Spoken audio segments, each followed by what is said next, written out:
Good afternoon from Thailand, and good morning, good evening, for people across the globe. A very warm welcome for everyone joining us today. I am Saranya Sucharitpong from the Institute for Population and Social Research, IPSR, at Mahidol University. And it's my absolute pleasure to serve you as your MC once again. Today, we are gathering for the fourth webinar in our ongoing series, the Asia-Africa Learning Exchange in Food Policy Research and Advocacy.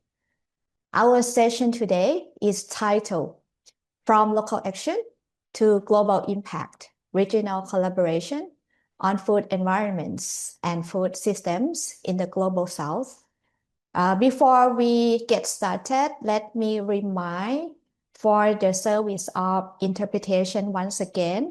So if you want to listen to French language, please go to the feature interpretation on the Zoom window and click French. Okay, so now let me briefly walk you through how our time together will look today. We will kick things off with invaluable insights from two key regional coalitions in Latin America and Asia. This will be followed by a dynamic panel discussion featuring three experts working across Africa and Southeast Asia. We will then dedicate half an hour to Q&A, open discussion, and networking before wrapping up at 3:30 p.m. Thailand time. We have a wonderful, diverse global audience connecting through Zoom today. We trust that this session will foster a rich exchange of ideas and deeply inspire us for our collective learning.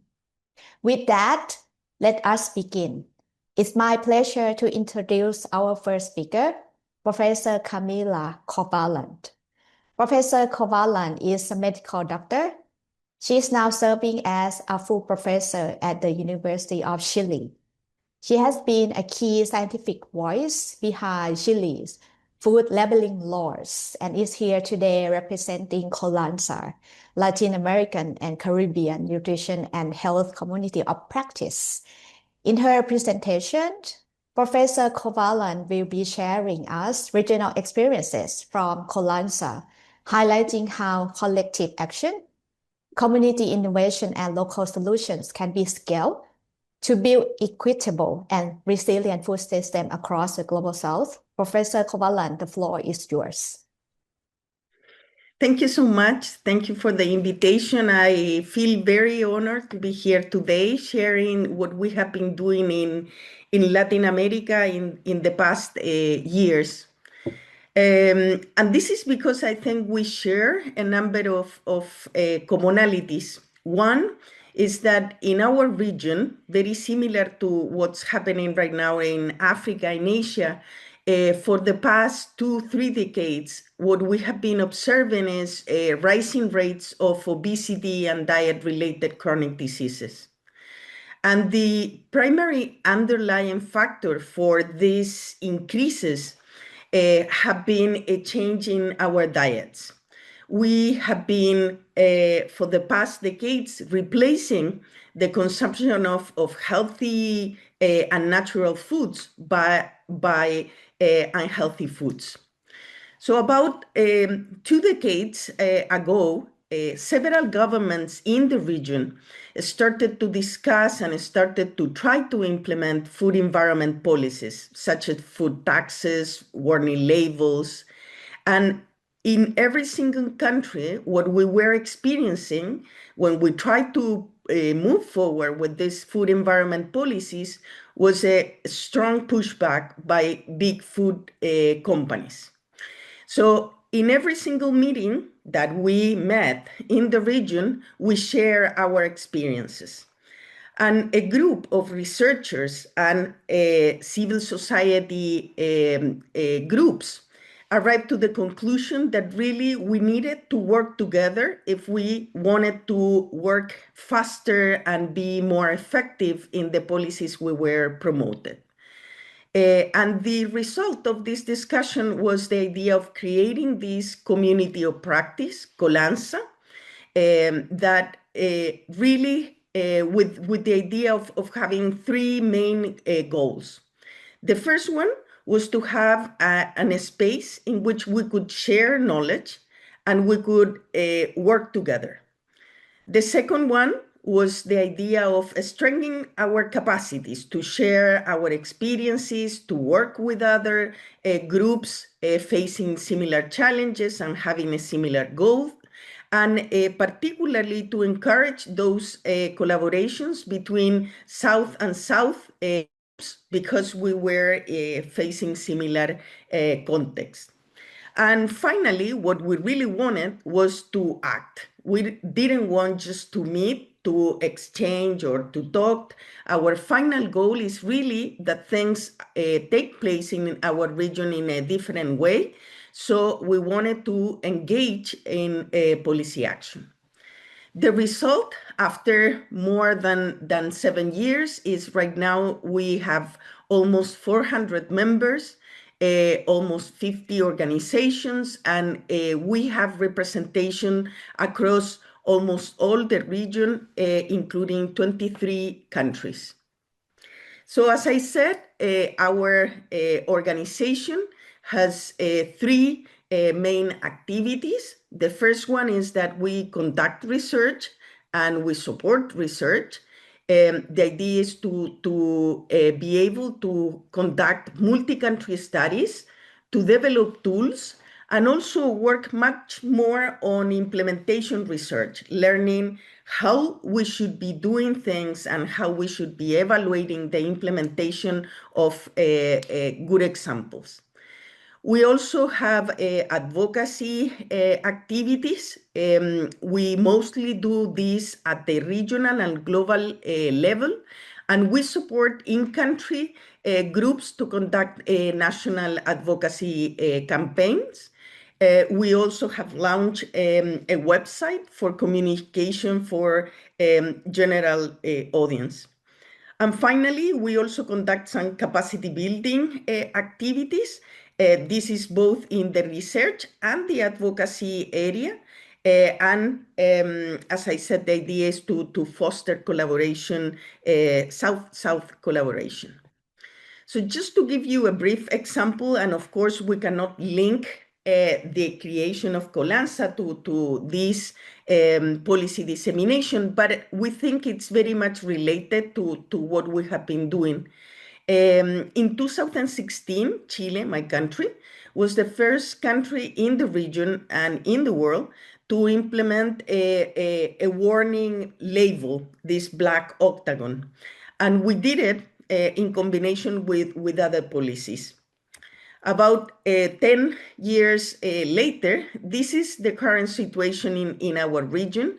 What we have seen since 2016, it's really the dissemination of this policy across the region, but not only the dissemination of the policy in the same version, but an improved version. The possibility of exchanging about learnings, about failures and opportunities has allowed the region to be incrementally improving the policy to have better results. So this has been a very interesting journey. We have learned a lot. We have learned that coordination itself is challenging. We have different expectations, disciplines, time zones to coordinate, languages. Here we have interpretation. We have learned that governance on this kind of collectives is very relevant. We need to have clear roles. We need to have lean structures, but we need to be clear on who is doing what. But our biggest conclusion is that really collaboration is the way forward. It allows to align actors, strengthening our voice and our influence for achieving the impact that we are willing to achieve.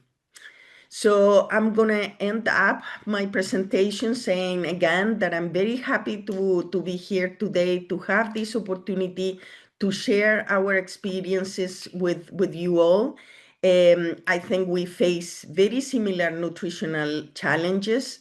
It's not only about chronic diseases and obesity, it's also about food insecurity. We also share a number of similar aspects of our context. We face a big pushback and role of big food corporations, but also as a region, we are facing economic and environmental crisis that will threaten our nutrition much more. And finally, we also think we share the aspects related to inequalities. Most of the burden of poor nutrition and poor diets is faced by some particular groups, and therefore we think that South-South collaborations will really allow us to move faster in providing some solutions for all these crises. Thank you very much. Thank you so much, Professor Kovalan, for sharing those vital lessons on equity and a great achievement through regional impact from Latin American and the Caribbean region. Let us now bridge over to our next regional coalition. It's my pleasure to welcome Associate Professor Eileen Q. Borazon. Professor Borazon is a co-leader and steering committee member of SHAPE Asia, a community of practice for healthy food environments in Asia, where she drives strategic frameworks to translate research into policy. Her talk today will be about engaging governments, media, and civil society, as well as navigating partnerships to maintain policy credibility. Professor Borazon, please welcome. Yeah, thank you, Dr. Sarunya, and good day, everyone. Thank you very much for the invitation to join this Asia-Africa Learning Exchange on food policy, research, and advocacy. SHAPE Asia is we consider it as a startup network. We started last year, and I would like to share what our specific strategies, how we're building a regional community of practice that connects local evidence, build trust, and identify policy windows and implementation. So let me begin with the problem we're responding to. And as mentioned by Camila, we have the same issue that obesity is rising across all ages in Southeast Asia and other Asian countries. And at the same time, Asia is extremely diverse. So we have different political system, food cultures, retail structures, and even regulatory capacity. So the question for us is not simply what policy works, but what policy is feasible, credible, equitable, and implementable in a specific country or local context. So this is where SHAPE Asia comes in. SHAPE stands for Shaping Healthy Asian Food Systems and Policy Environments. And our vision and mission is healthy Asian food system and policy environments that empower equitable and sustainable communities. So we are currently working as a 5-country community of practice with initial country engagement in Sri Lanka, Thailand, Malaysia, Indonesia, and the Philippines. And as our strategic entry point, we have identified specific policy areas, food marketing and food retail.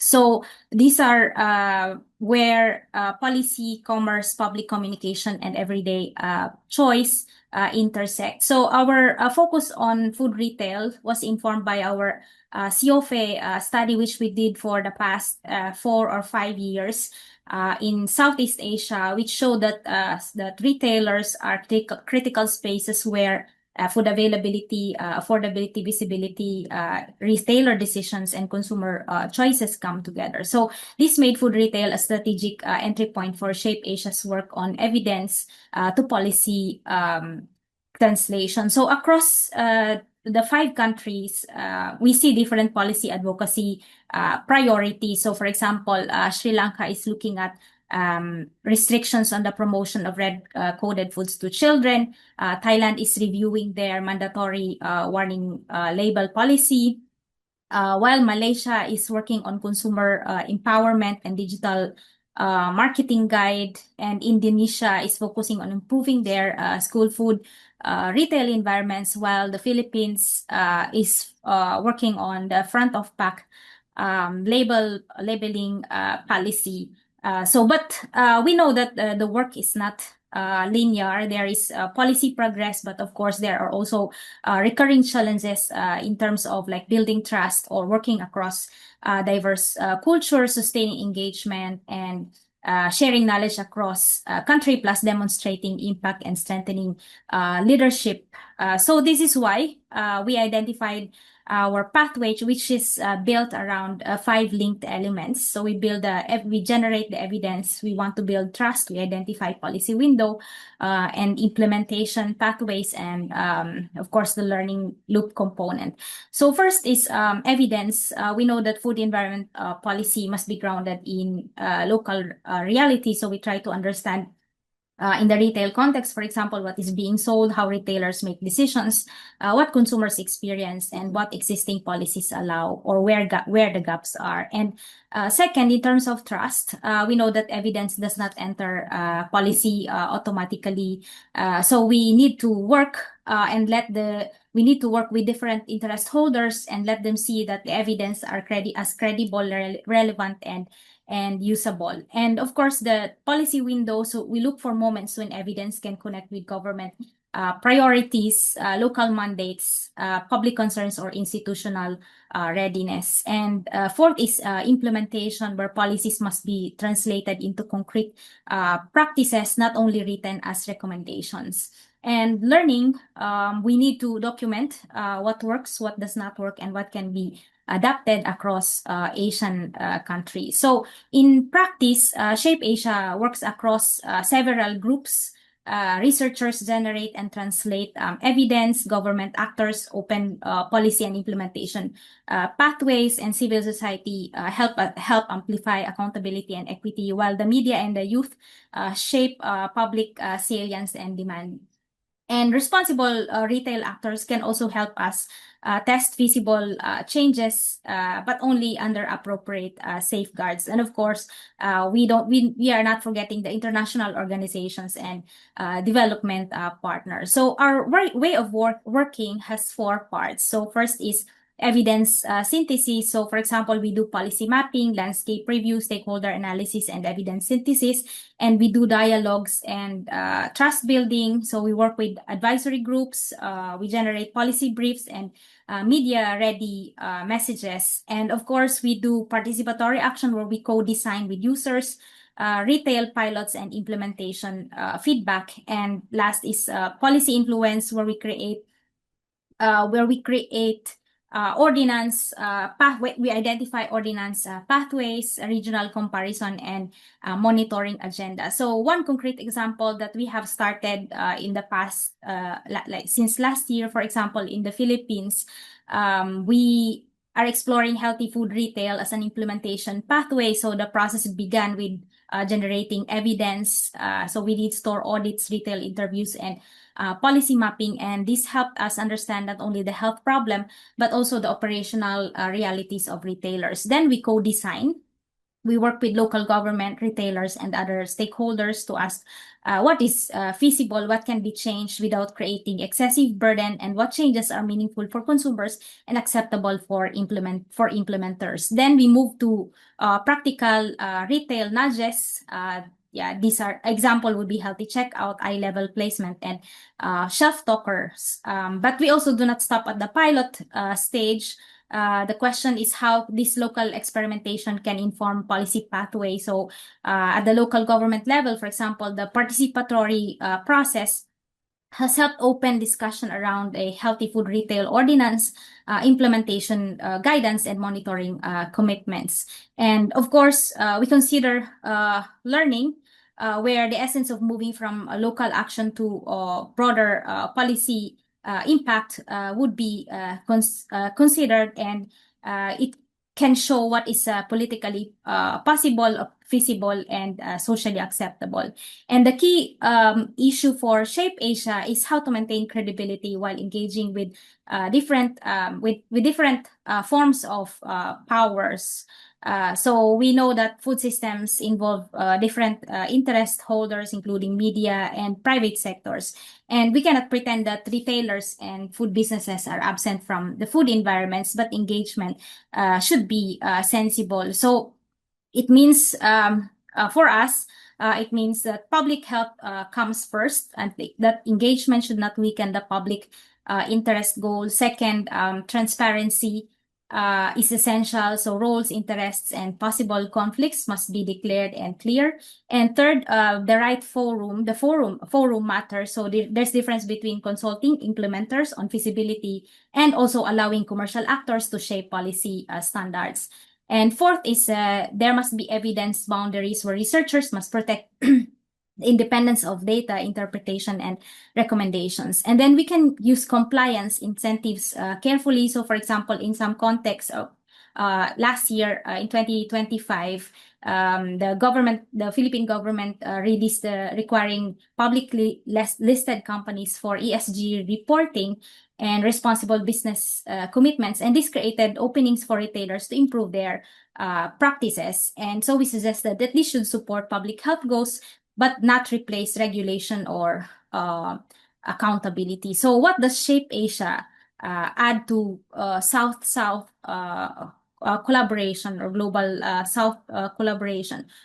First, we can generate comparable local evidence. So we want to build country-specific evidence that can be compared across the region. And second is the policy translation capacity. So we want to turn research findings into messages that can be used by governments, media, and civil society. And third is we consider equity and gender lens.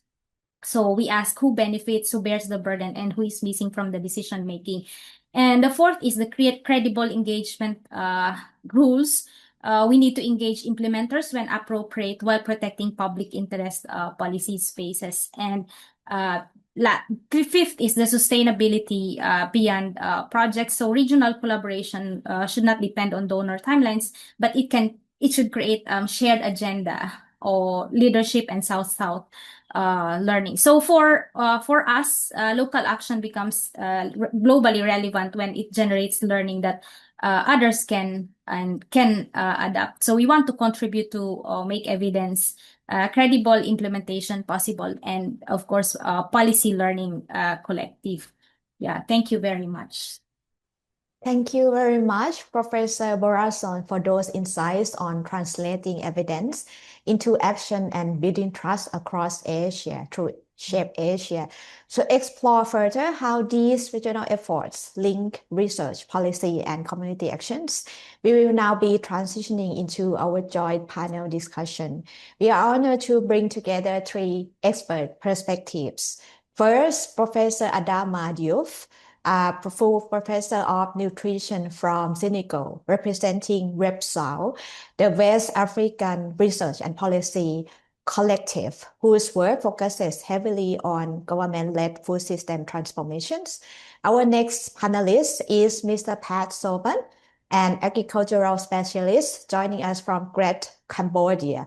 He represents ALICIA, the Agroecology Learning Alliance in Southeast Asia, where he drives regional efforts to expand the agroecological transition and scale community-led food system across the Mekong region. And our third panelist is Mr. Aland Malishi, an advocate of the High Court of Kenya and the Executive Director of KELIN, the Kenya Legal and Ethical Issue Networks on HIV and AIDS. He is a globally recognized health justice defender who will be highlighting rights-based approaches and accountability in food system governance. This joint discussion will be moderated by Ms. Madiha Ahmed, Senior Program Specialist at the International Development Research Center, IDRC Canada. Madiha, I gladly hand the floor over to you. Thank you so much, Saronya. And I shall just be joined on screen by the other panelists, I think. Professor Diouf, yes, Alan, and so on.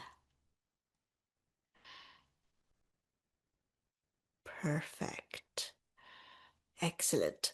So, first of all, it is an absolute honor to be speaking to all of you today. I think this should be an interesting discussion as we share lessons from West Africa, East Africa, and Southeast Asia. Perhaps if I may start from the West and ask Professor Diouf about your work at both the national level in Senegal informs, of course, the way that REPSAO is active. Can you speak to us? Can you explain a little bit how REPSAO works and how your national level leadership work in Senegal informs the way other countries in the region as part of the network also pursue their goals for food systems transformation? Thank you, Madiha, and thank you all for giving us the opportunity to share our experiences through this webinar. So REPSAO is a research network on public policy and food system in West Africa.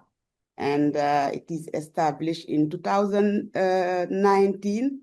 And the network serves as a vital regional catalyst across the French-speaking country in West Africa, like Benin, Burkina Faso, Côte d'Ivoire, Senegal, and Togo.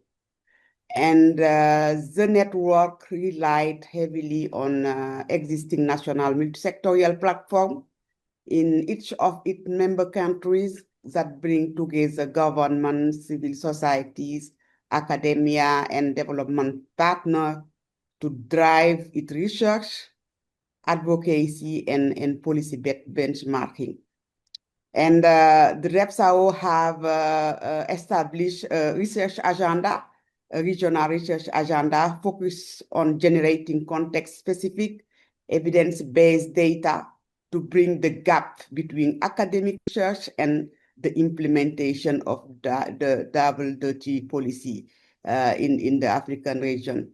And the initiative is specially tailored to the unique challenge of West Africa, particularly the double burden of malnutrition, as well as the rise of diet-related non-communicable disease.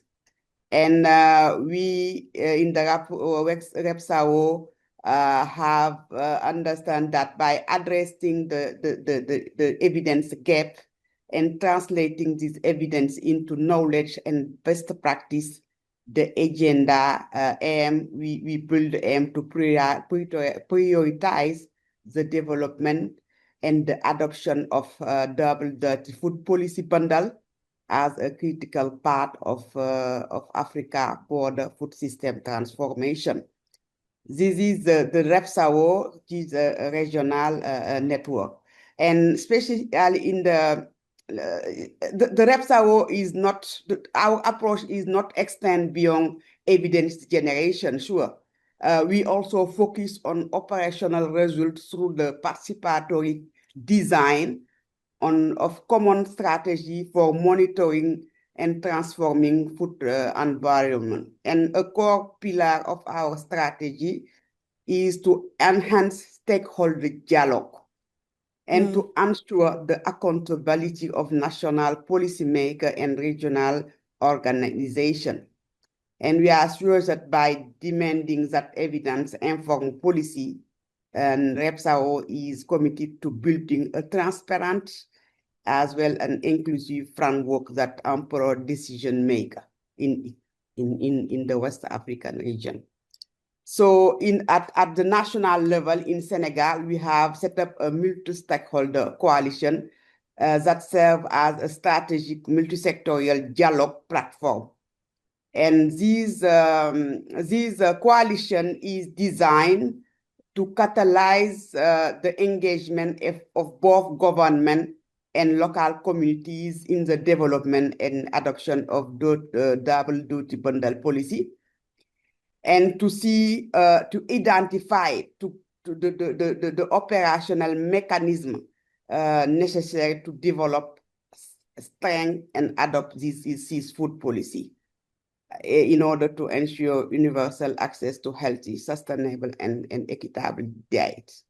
So the idea is really to ensure that all proposed action or measures are realistic, feasible, and acceptable to every stakeholder involved in the coalition and beyond, based on evidence and best practice we share with the coalition, the stakeholder coalition.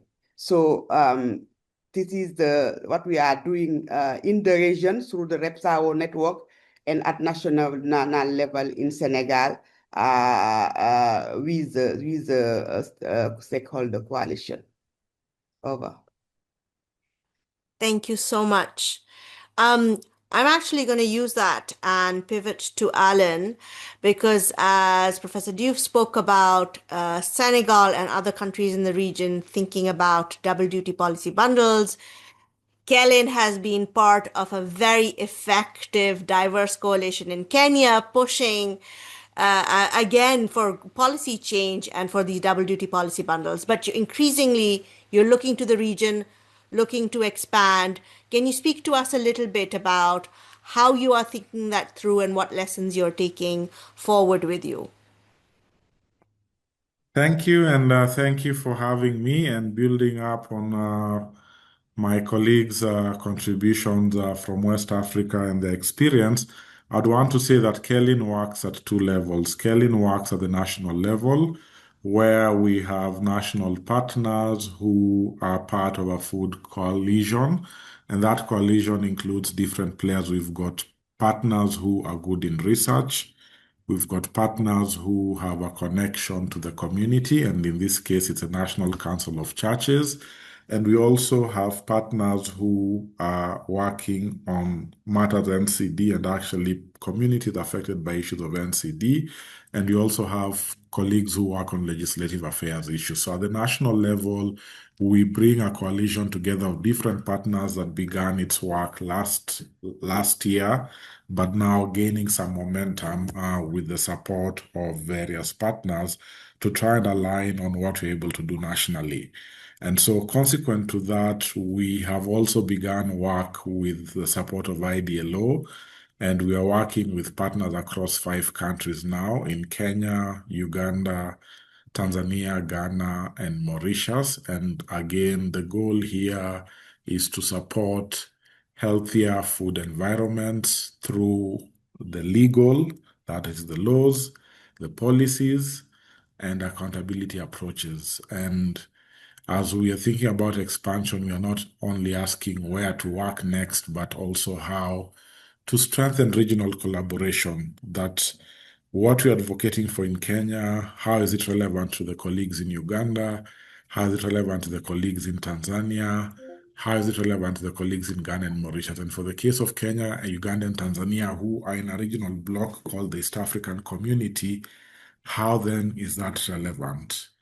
So that even though our focus is increasingly in East Africa, where many countries face similar nutrition and food system challenges, we believe regional learning and coordinated advocacy can actually accelerate policy change and much faster than countries working in isolation. So we are really, really keen to see how to make this work and how to ensure that the regional coalition goes in a way that grows but also has meaningful value, and also engaging in original mechanisms such as the AU and, as I said, at the East African Community, while Mauritius engages at the SADC level and Ghana engages at the ECOWAS level. So that's what I can share for now. Back to you, Madiha.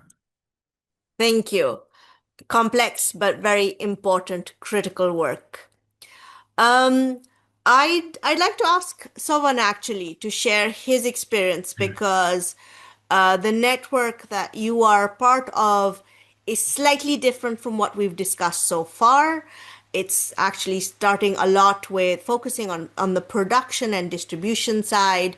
Can you speak to us a little bit about the Alicia network and its goals? Well, thank you. Thank you, and good afternoon from Cambodia. Yeah.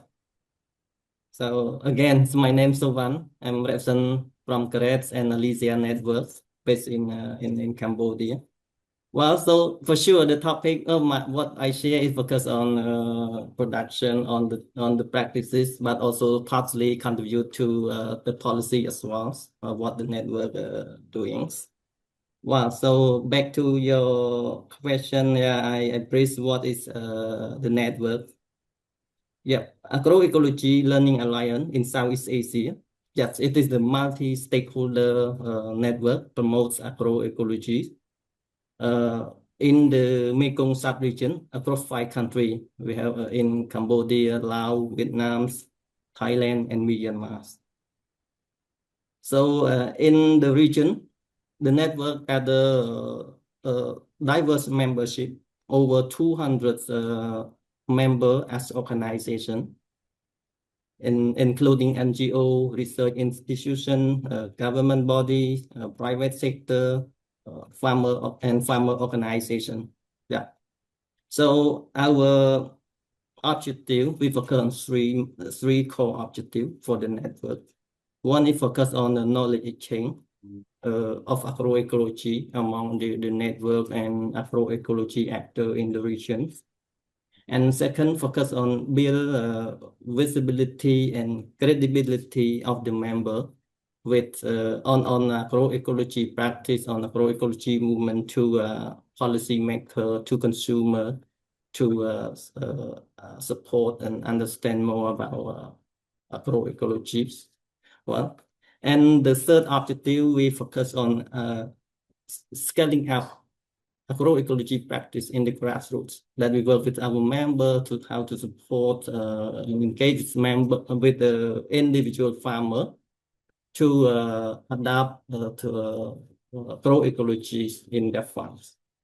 Well, so I would like to say that step by step of Alicia creation, we become more popular and recognized not only at national level but in the region as well. That in terms of promote agroecology in the region. Yeah, thank you. This is about Alicia. Yeah, over.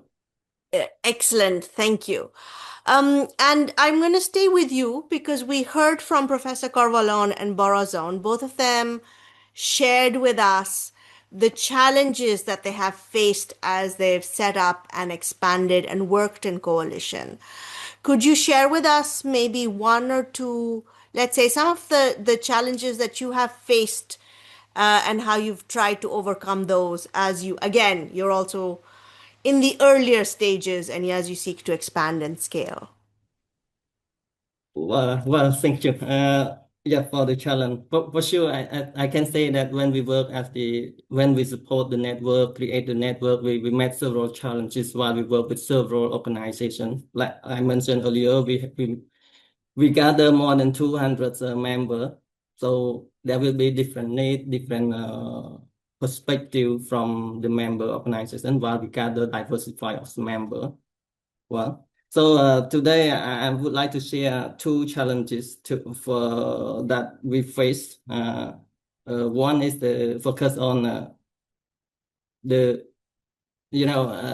imbalance of the member category. I mentioned about 200, over 200, but when we look at the category of the member, we have a high number of members from the CSO, from NGO and researcher, and we have a less member representative from private sector and farmer organization.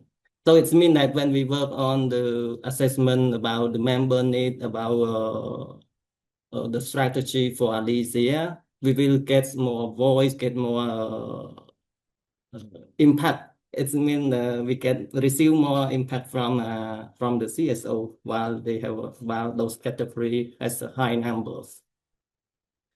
And one thing currently, I can say that the network, the activity that we implement mainly target to the CSO as well, the CSO, farmer organization, and researcher. And while we have a number, some member are the private sector, but we have really less activity that support and engage with the private sector.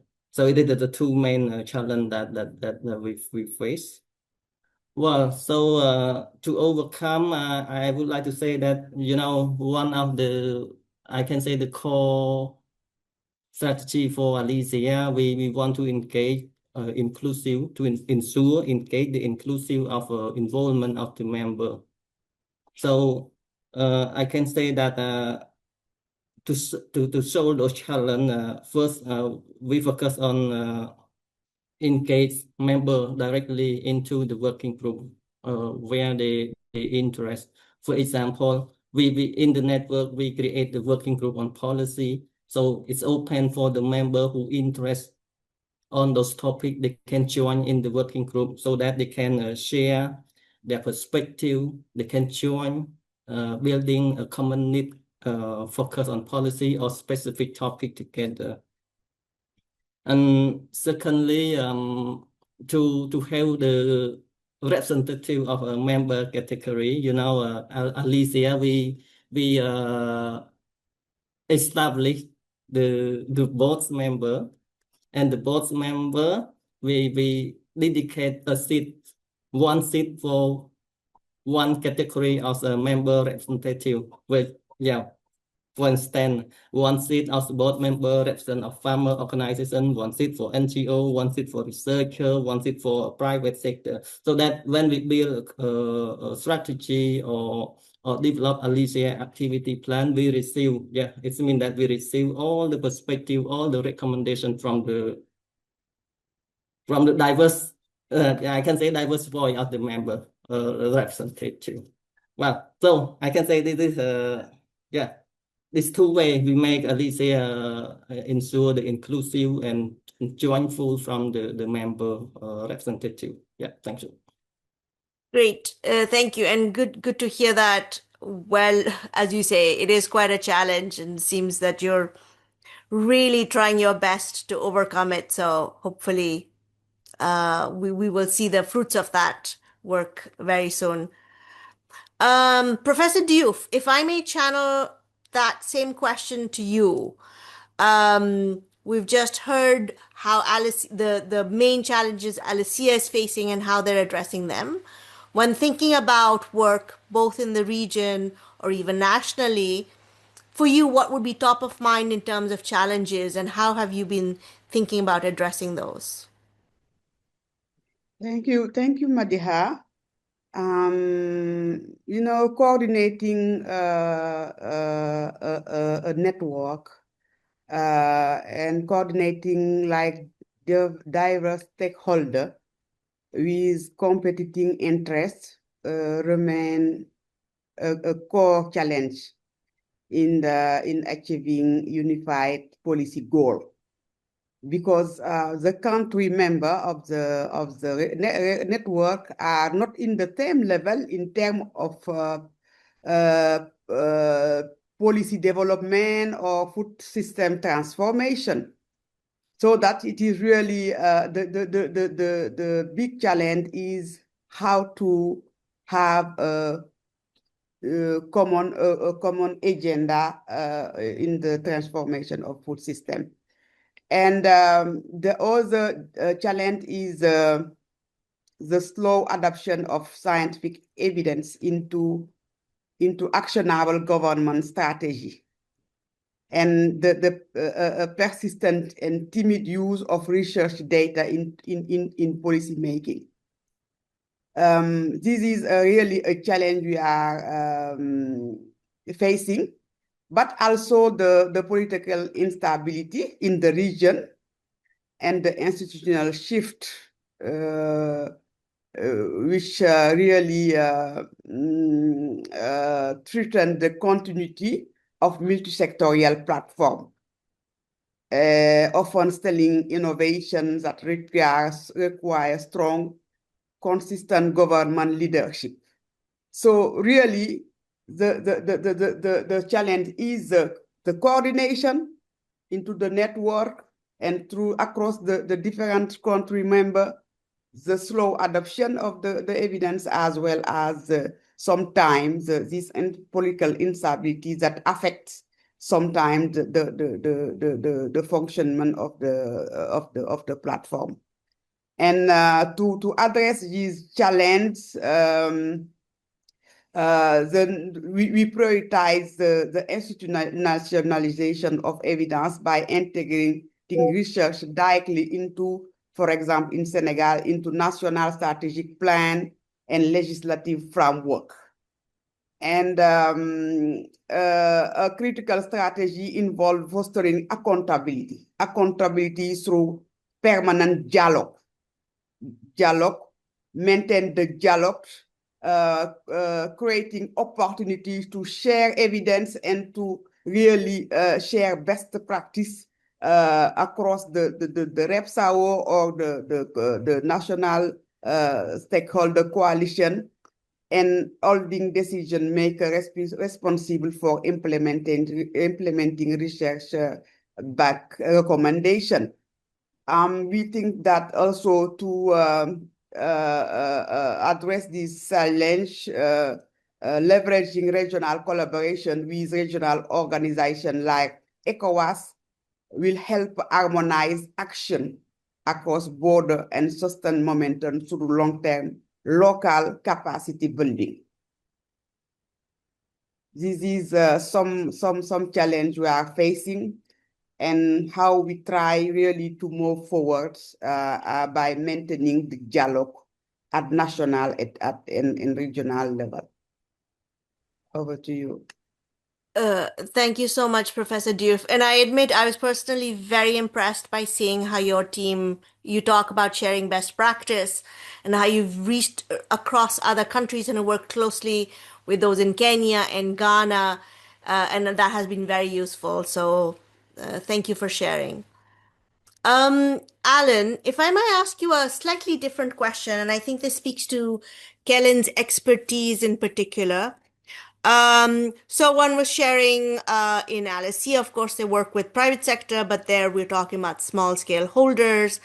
That's a very different thing when in the food system, because they don't have a lot of power, but large scale food industry does. And you're very much in the food systems, food policy space. And that can be tricky to navigate, especially when we're pushing forward policies for public health. Could you speak to us, as we were speaking about sharing best practice, actually, could you speak to us a little bit about how you manage this power imbalance and how that influences the way that you get policies put, which prioritize public health, as Professor Borozan was saying?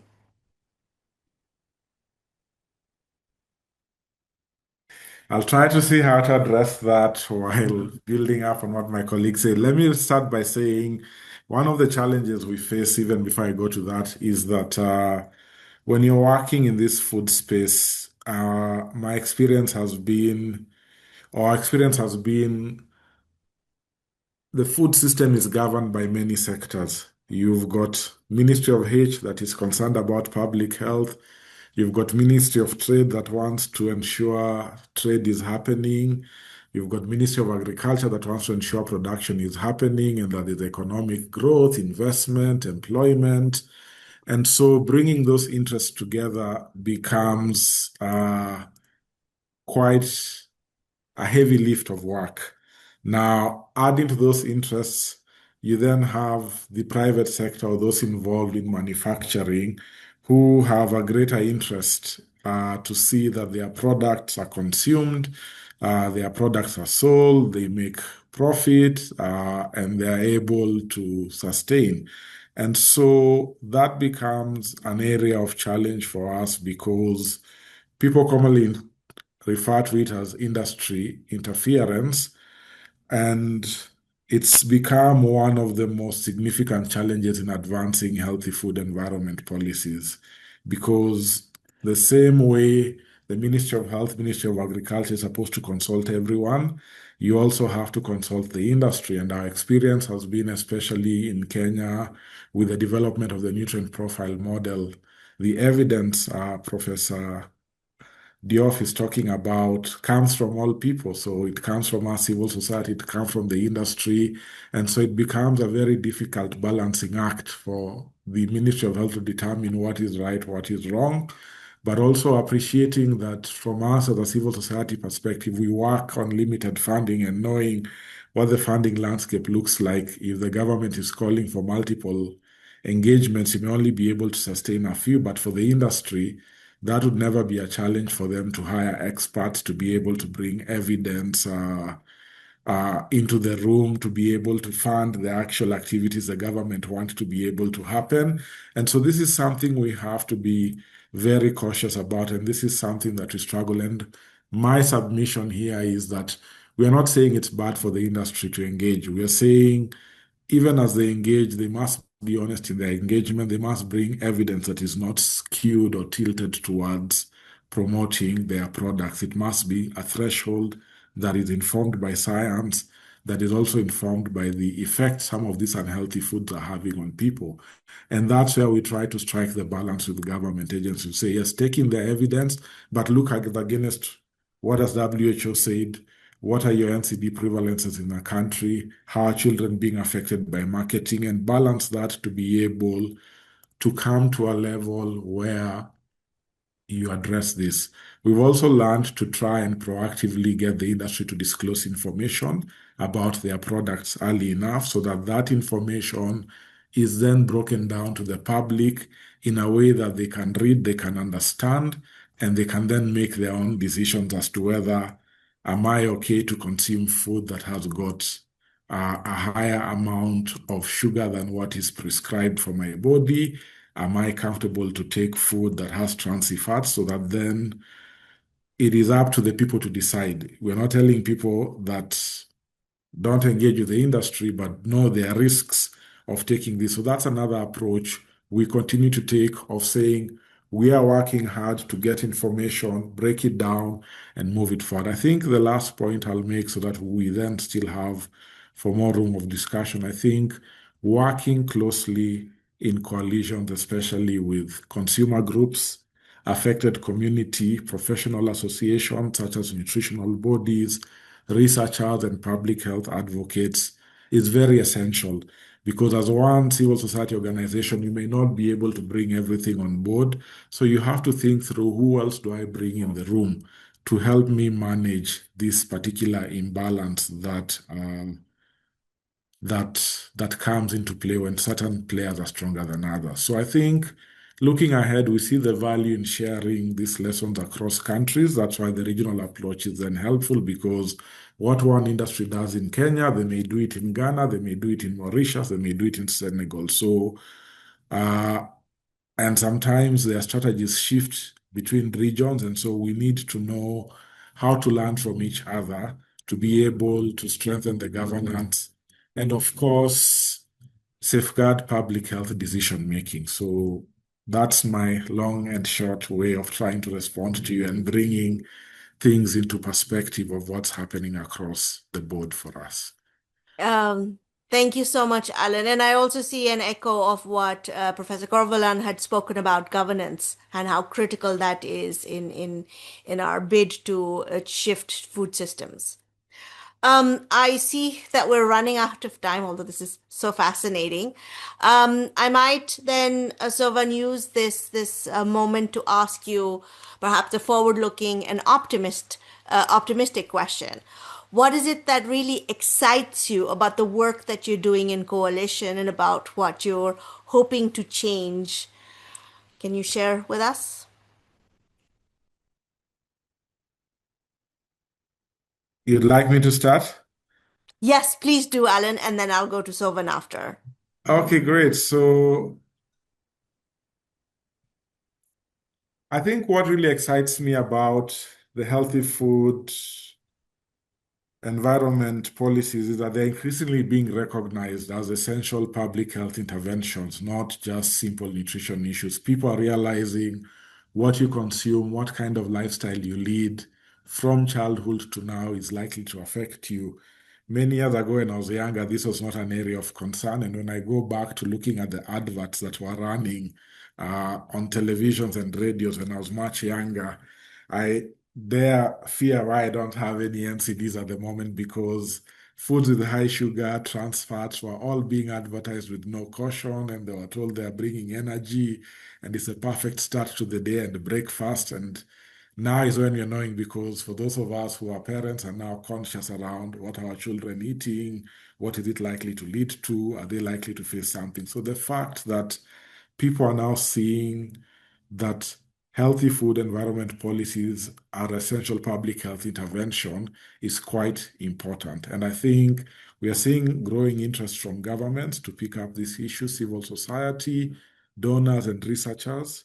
And for us, particularly on measures such as front of pack nutrition labeling, restriction of unhealthy food marketing to children, and strong accountability mechanisms are some of the things I feel excited to work about, because it is creating a safeguard, for the younger generation not to fall into the trap we have fallen into, but for those who are already affected by this to see how to be able to work on it. And then the last point for me and what excites me, and an example is even this webinar, the fact that there are different people in different regions working on this, and that there's a benefit of speaking and getting to have this conversation. So I definitely get excited to hear what's happening in Asia, what's happening in West Africa, and of course we know a lot has happened in Latin America, where they have won many legal and policy battles on this issue. So such forums really inspire us to be able to see there are others we can learn from, and there are people we can share things for. So I remain excited to do this work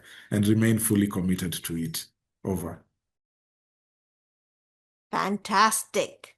So, when did you want to add to that? Well, thank you. For me, yeah, I can say the time run very fast.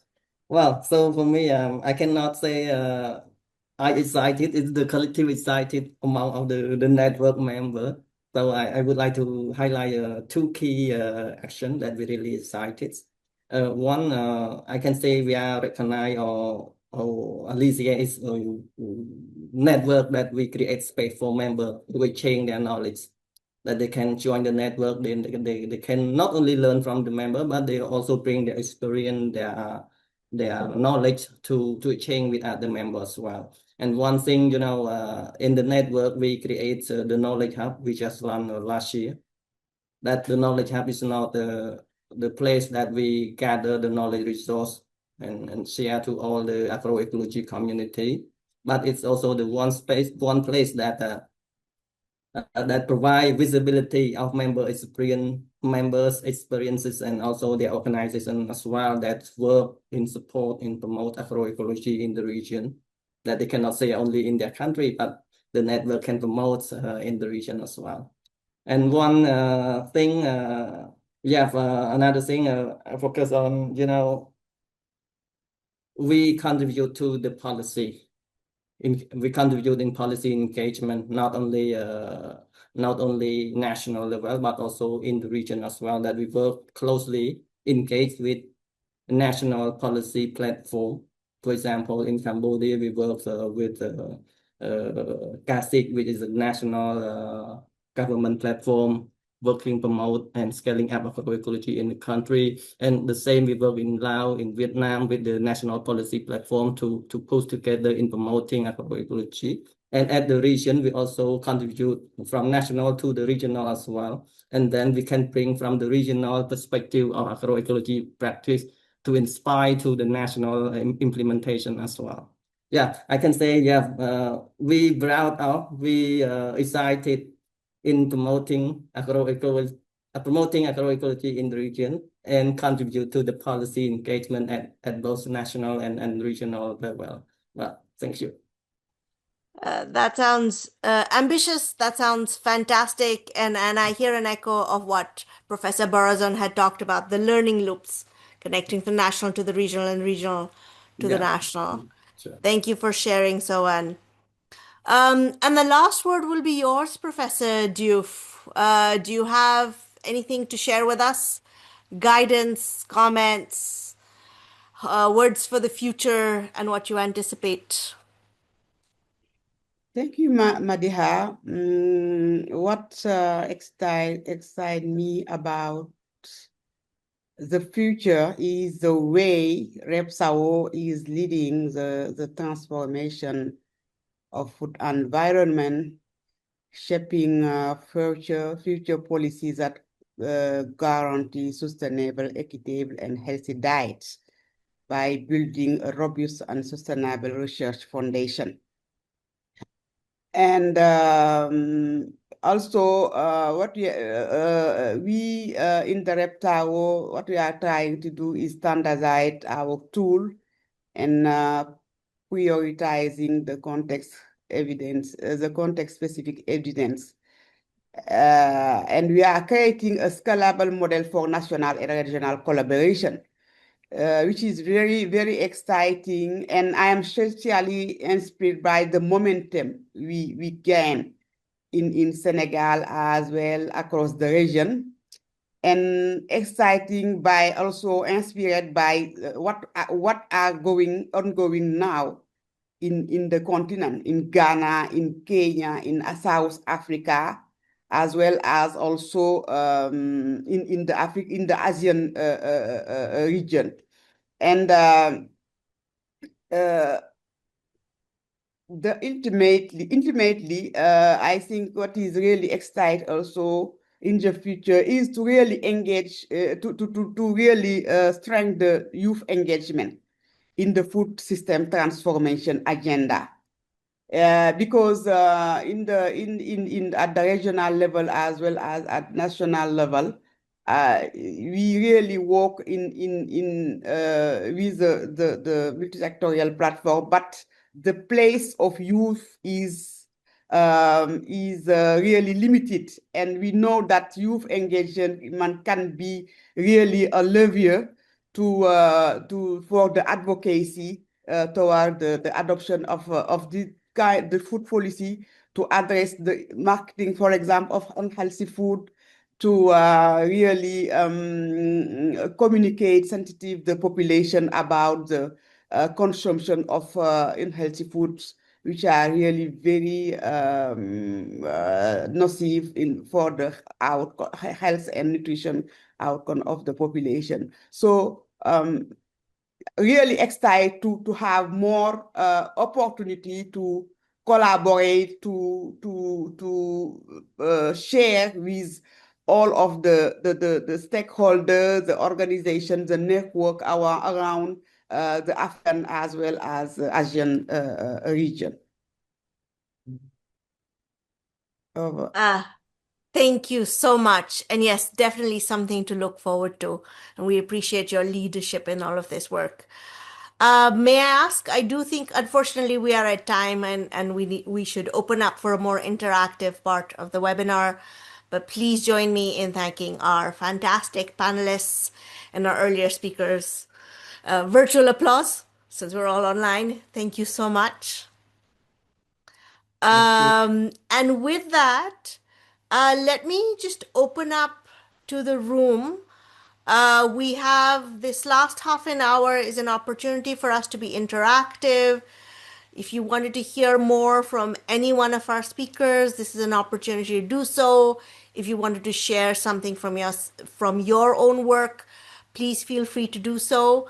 You can just raise your hand if you want to come in, or feel free to drop a note in the chat. I can read that out. And as a reminder, I think we do have colleagues who speak French with us. So, alors, si vous voulez poser vos questions en français, pas de problème, on a l'interprétation simultanée qui est disponible. Alors, voilà, our first speaker. I turn to you.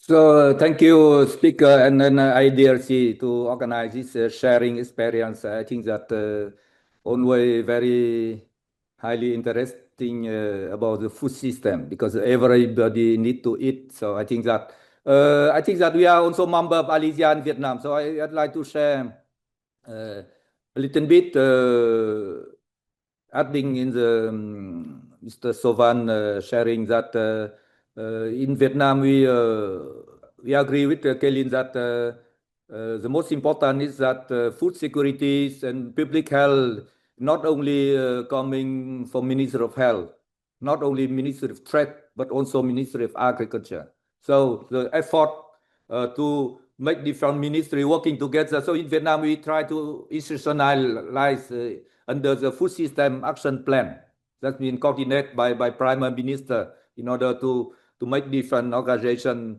working concretely, because now up to 2030 we still have only 4 years. So we need to achieve some objective for the nutrition and food safety. So I think that African is the same challenge that Vietnam facing. So Alicia is actively involved with the contribution on agroecology, but also we try to connect agroecology with the nutrition problem, local food safety problem at local level. I think that we need to reinforce and empower for local food system. If not, the large company they make they will take own part of the market. So local market, I think that we need to see also the availability of the nutrition food, safe food, because the experience in Vietnam, you can see that if we base only on the buying, always the low quality food come to small farm in rural area. In rural area, we don't have consumer association, only in the city. So how we can? I think that we need to work with farmer group and cooperative at the local level. So I think that I have a proposition that last year I also visited Senegal. I make a round of the country with the Sirat from France supporters. So I think there's some opportunity to cooperate between Senegal and Vietnam, for example, on the food safety policy sharing and also action from the ground. I think that through different network. So I hope that IDRC can also support different network existing today, participating to continue to share. And with Kenya also, I think that we have a lot of problem because in Vietnam, we are really active in the South-South cooperation on the food security policy and food system transformation. Thank you. Thank you so much. That was very, very interesting. I see, because we are on the topic of Vietnam, I might invite An, if you wanted to add something. I see your comments in the chat. Oh, thanks, Madhya. It's just like to share that, yes, totally agree with Alan that, and Camilla that we facing the same problem for a lot of big companies or industry. They interfere a lot in healthy food policies. So that's why networking is really important. So because like we strongly believe that together we can do more and better. So for the case of Vietnam, we also building up the network from health sector and non-health sectors. For health sector, we also including people from public health and also people from the hospital, where they have to deal with the patient day by day, and so they can share the story for policymakers to hear from them. And we also engage people with NCDs. So we have to see from the voice from people, from patients with that. And regarding for non-health sector, we also engage people who work on to protect for children's rights, people to protect for old people, lawyer, economic people, and also media, because media play a very important role to raise the voice from people and then putting the demand from public for policymaker. So we also working on that. And of course, we have to use the evidence and translate the evidence into friendly user language so policymaker can understand and also general public can understand and support us. Thank you very much. Thank you. That sounds a little similar to the role that the Thai's Health Promotion Foundation plays. I'm eager to see how this develops. Catherine, I see your hand. Please go ahead. Thank you so much. It's wonderful to be part of this webinar, and I think all the examples shared and all really the effort shared by the civil society partners is extremely important. I'm Katrin Engelhardt, working for WHO at headquarters in the Department of Nutrition and Food Safety. And I think just to mention, reflecting on what Camilla has said in her opening presentation, that it's really important to ensure collaboration because we have so many opponents that we need to work together to really counter, if it's the food industry or even sometimes voices within the public health community who might, be in the past working more on undernutrition and not fully grasping the importance of reducing foods that are high in salt, sugar, fat, etc., to get the NCD, the diet-related NCD burden under control. So this collaboration is extremely important. And I just want to mention in some of the countries that have actually presented their experience on the call, WHO, but also other partners like UNICEF, have been working with governments, for example, through the Global Recap project since actually 2019. We've been working in the Philippines together with colleagues like the Global Health Advocacy Incubator, etc. And I think having this exchange is extremely important, but also involving UN agencies that have been working on the ground tirelessly to support countries implementing food profiling models or really getting policies to pass that have been pending for years, like marketing in Thailand or front pack labeling in Vietnam. So it's really important to work together. So I just wanted to echo that sentiment, and WHO together with partners is really there to support us as best as possible. So just wanted to add that. Thank you. Much appreciated, Katrin. Thank you. And I also see Dr. Chandrakar with your hand up. Please go ahead. Yes, thank you, Madiha. So I do resonate very strongly with the views expressed by most of the participants, especially I being working on the interface of food science, nutrition, and also I'm a part of the regulatory in India, like the Food Safety Standards Authority of India. I'm on the scientific panel of labeling, advertisement claims. So I have seen both the sides. Now, where we stand now is our problems remain the same. Entire global south is, I think, going similar transitions.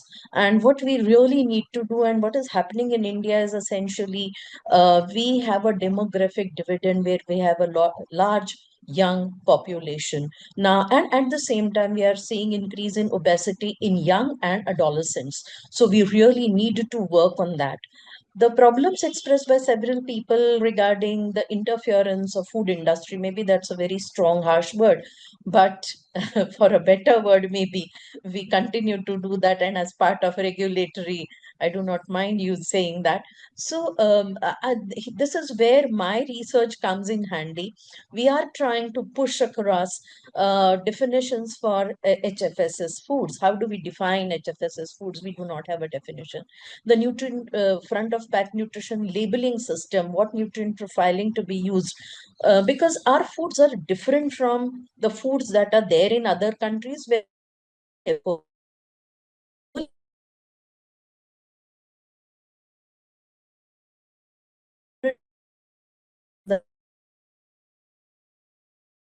and calculated also their GI, the presence of salt, namely sodium, not salt. I prefer calling it sodium, sugar, etc. And now we are trying to put across things where again we need to connect the Ministry of Agriculture and Food Processing, because on one hand, the Food Processing Ministry says encourages processing of foods which may not be in a very healthy manner, and Ministry of Health is promoting, reduction in NCDs. So we have to really fill these gaps.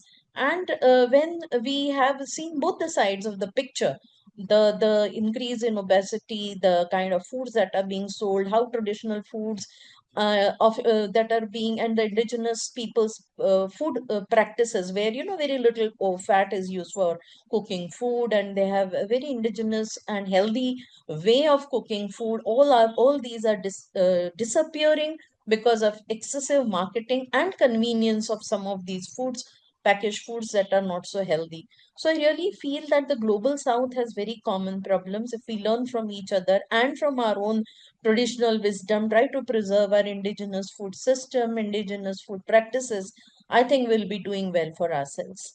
Thank you for this opportunity. Thank you so much for sharing, Professor. If I may ask, actually, for the audience, if you can post a link to some of your work, I think they would really appreciate it in the chat, so they know where to go. I'll do that. Thanks. As we wait for other questions, this question about youth engagement has come up. And so actually, Professor Barazone, I know you've been testing these models for youth leadership and peer learning. Can I ask you to speak a little bit about that? And perhaps others might have other examples. Yeah, thanks, Madiha. So we partnered with the ASEAN Youth organization, which is strongly supported by the Japanese government. They organize different forums, such as, for example, Youth Economic Forum, climate change forum. So I kind of nudged that, why don't we have a public health related or nutrition related forum? And they are very open to that, and they also want a nutrition literacy program. So I mentioned that we can provide the technical support. So our group, our core researchers are from public health, nutrition, and other related fields. So we are happy to provide the technical support, and they are very happy about this, because they mentioned that at least they will have a platform with us, and that they also need a resource person. So we will have a long-term engagement with this group. And another thing is, we also did a youth content challenge. So we launched the Responsible Youth Food Marketing last January. We encourage youth content creators to be part of our movement. So they were creating different contents that could help like educate the public in relation to responsible food marketing. So we hope we are creating a movement, and that movement is also creating a multiplier effect. Thank you for sharing that. That's very interesting. I wonder if there are further questions. And I also look to our speakers. This is an opportunity. You have colleagues from all around the world. If you had a question for somebody else on the panel, please, this is an opportunity to bring that forward. Yes, Camilla. Professor Corvalon, please go ahead. Yes, thank you, Madiha. I just wanted to take the opportunity to say that I'm fascinated by the work I have been listening today. I think a lot of things are taking place, and just to emphasize that us in Latin America are very looking forward to collaborate with collectives in Africa, in Asia.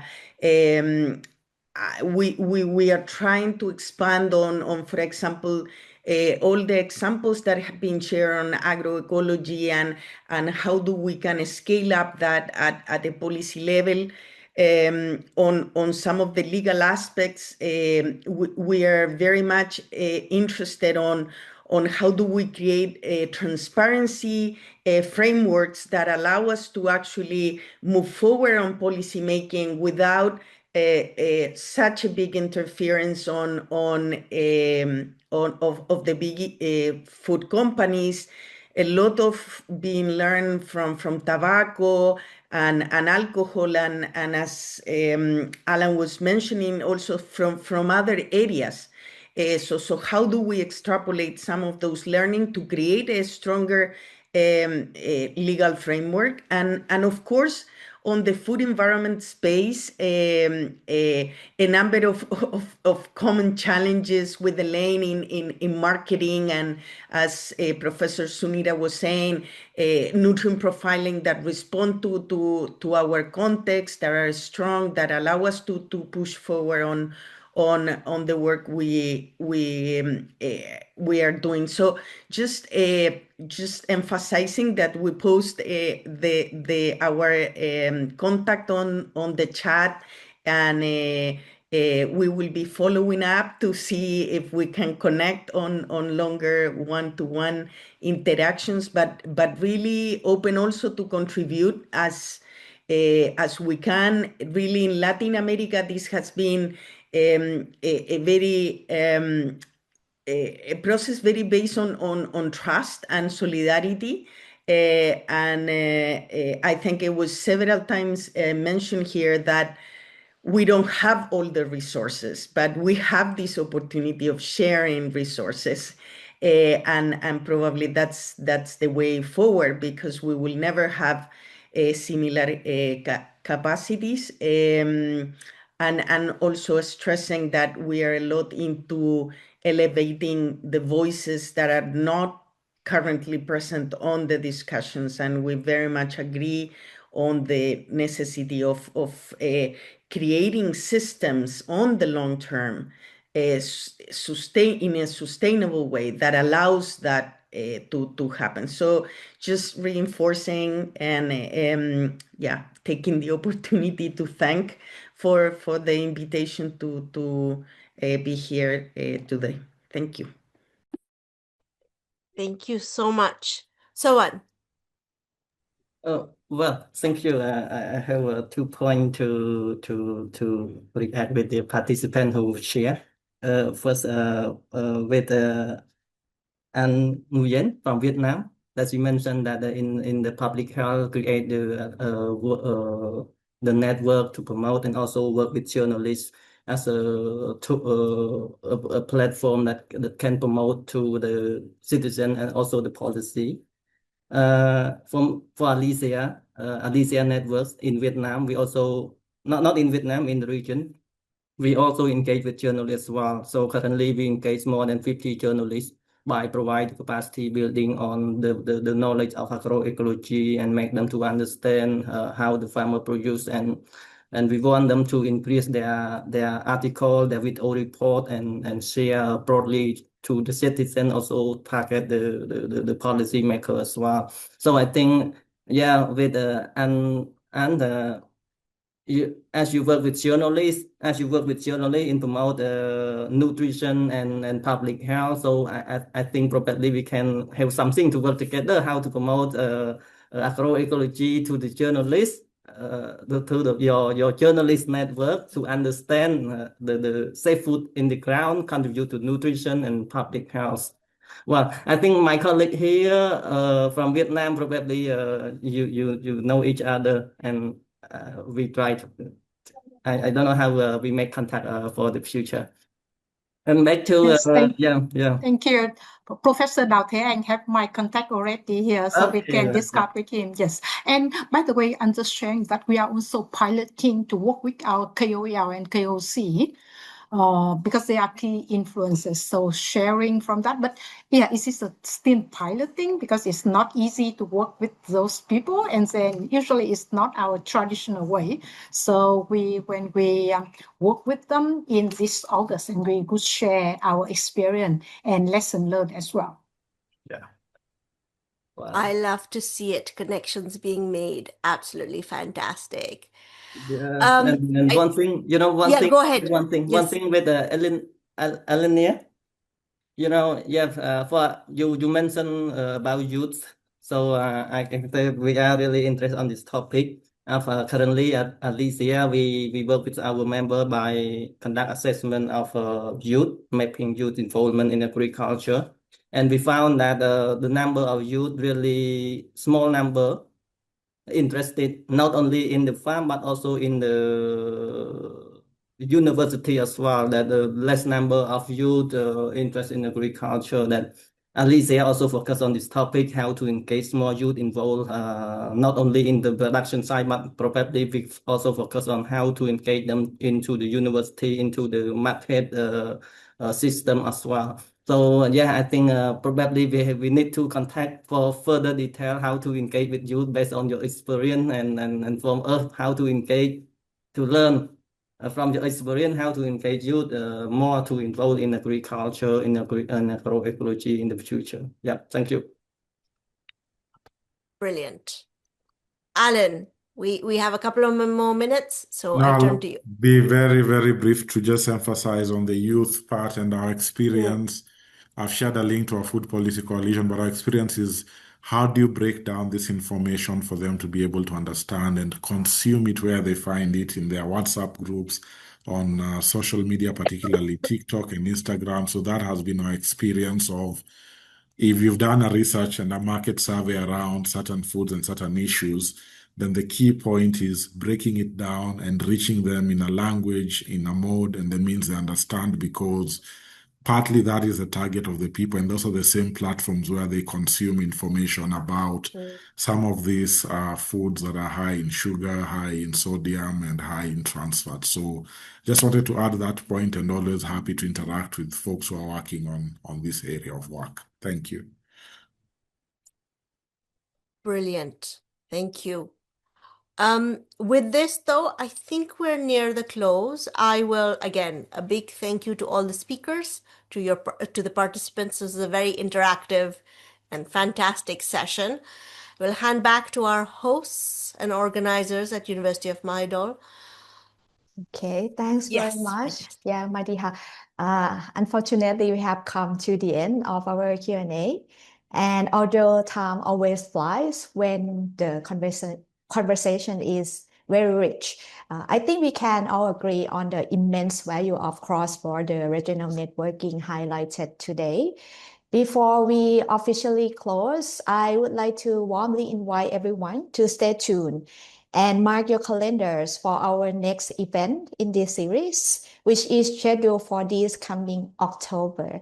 Our 5th webinar will be titled Roots for Change, Green Markets, and the Fight for Food Justice, where we'll be shifting our lens toward grassroots, equity, sustainable markets, and localized food justice movements. We truly hope to see you all back with us for that session. Lastly, please join me once again in thanking our incredible speakers, panelists, and our moderator, Madiha, for dedicating their valuable time and deep expertise to us today. I also want to express our deep appreciation to Associate Professor Srinya Phunket, Lead Coordinator of the Food Policy Research Cluster at IPSR Mahidol, alongside our brilliant IPSR backstage crew who work diligently behind the scenes to make this event happen. Thank you all for being active part of this vibrant global community. Have a wonderful rest of your day, and we look forward to connecting with you again in October. Thank you. Thank you. Thank you very much. Thank you. Thank you. Thank you.